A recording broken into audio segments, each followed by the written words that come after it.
Hello, everyone. Welcome back. I want to talk to you guys a little bit today about about New York State's attack on the NRA.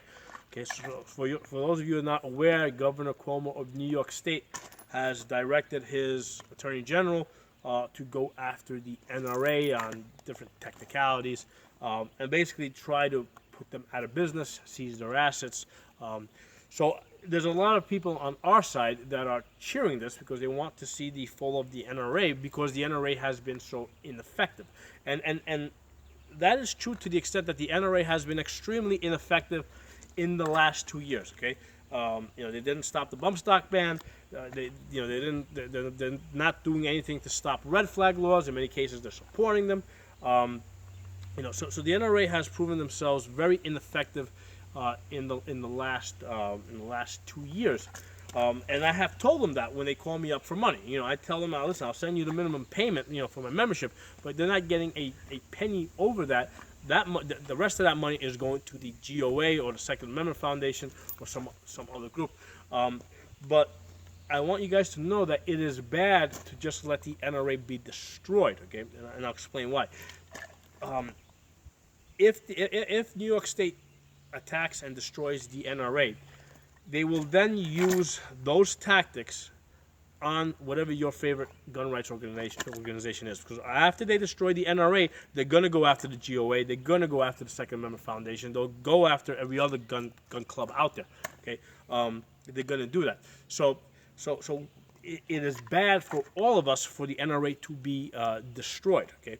And beyond that, if they destroy the NRA and they seize their assets, okay, they'll take those assets and then again they'll use those assets to further their cause of attacking our gun rights. Okay, so that's the thing. If you look at this in terms of tactical terms, right? If you want to look at this tactically, okay, the enemy has decided where the front line is. Okay, because they're attacking, they get to decide where they're going to attack and when they're going to attack.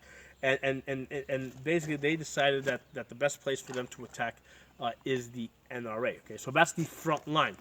It does not make tactical sense for us to basically to let our frontline troops be killed,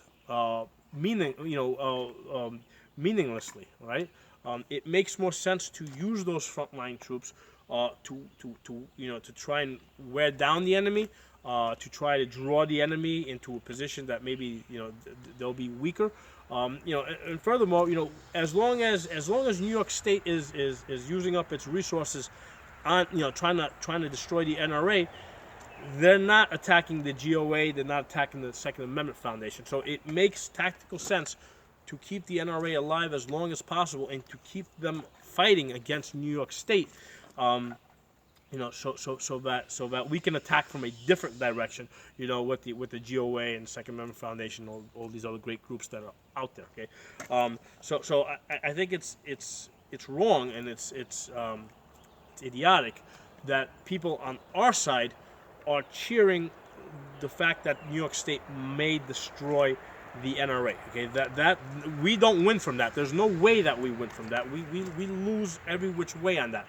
And it is certain that if they do defeat the NRA, they're going to use that as a springboard, right, to go and attack all the other groups. Okay, and furthermore, it's important for you guys to understand that, if the NRA is defeated, okay, that membership, it may transfer over to some other group. Okay, that may happen, but what's not going to happen is the political connections that the NRA has. Those connections are not going to transfer over to some other group. Those political connections took a long time to build up.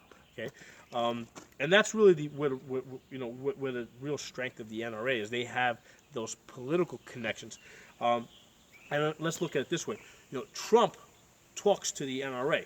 Okay, you may not listen to them, but he talks to them. Okay, Trump does not talk to the GOA or to the Second Amendment Foundation. He really doesn't talk to them. The same thing goes with all the other politicians in Congress.